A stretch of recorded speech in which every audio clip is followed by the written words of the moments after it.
It was just an ordinary night, quiet, still, peaceful. Daniel had no idea it would be the night that would change his life forever. At first, it was just a faint smell. Smoke. Then, a crackling sound. Small, distant, but within seconds, everything changed. Flames began to rise. Hungry, aggressive, unstoppable. They crawled along the walls, devouring everything in their path. Fire! Fire! Somebody help! Somebody help! There's a fire! The screams Help! from outside pierced through the night. Inside anyone the there? apartment, Daniel coughed violently as thick smoke filled his lungs. Help! Is anyone there? His heart pounded. Fast, loud, relentless. He ran to the door, but the moment he touched it, whoosh! Flames exploded in front of him.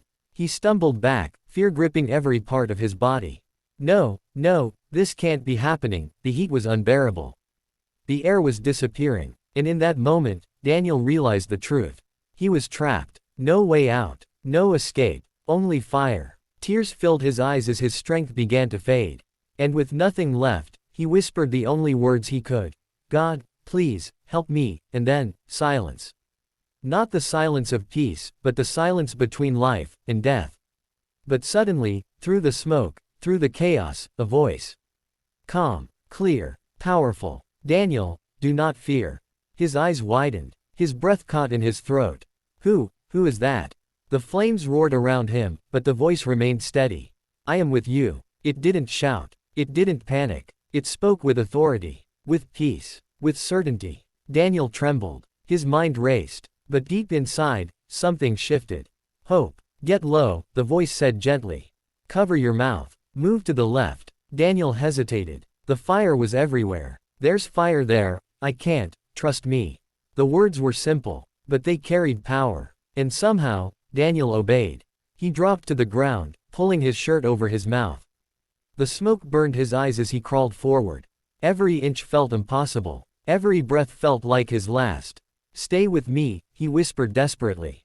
Please don't leave me, and the voice answered, I never will. As he moved, something strange began to happen. The flames, they shifted. Not disappearing, but moving. Making space. Like an invisible hand was holding them back. Step by step, fear began to lose its grip. And faith took its place. Then suddenly, a glow. Faint at first, but growing brighter. There, the voice said. Stand. Run forward. Daniel shook his head, disoriented. I can't see. Run. No hesitation this time. No fear. Only trust. He stood up, closed his eyes, and ran. Through the heat. Through the smoke. Through the fire. And then, crash. He burst through the door. Cool air hit his face like a wave. He collapsed onto the ground, gasping for breath. Alive. People rushed toward him. Firefighters. Neighbors. Voices shouting all around. But Daniel barely heard them. Because the fire inside him was gone. Replaced by something else. Peace. A firefighter knelt beside him. How did you get out of there? Daniel looked back at the burning building. The flames. The destruction. The place where he should have died. Tears rolled down his face. And with a trembling voice, he whispered, God led me.